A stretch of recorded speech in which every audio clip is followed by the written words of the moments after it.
To prepare a Msakhan roll, we start with preparing the filling. I have here 4 medium-sized sweet onion, the brown one, sliced and sautéed in 1/3 cup of olive oil.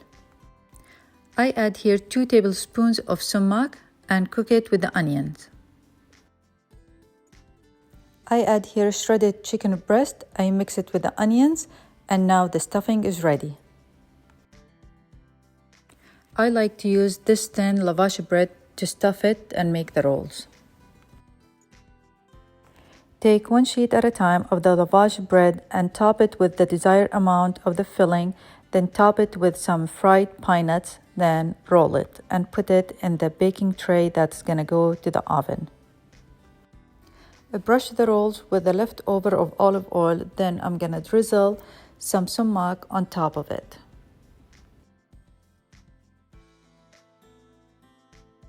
Bake it in a preheated oven at 350 just until it takes nice color. Now enjoy these yummy Msakhan rolls.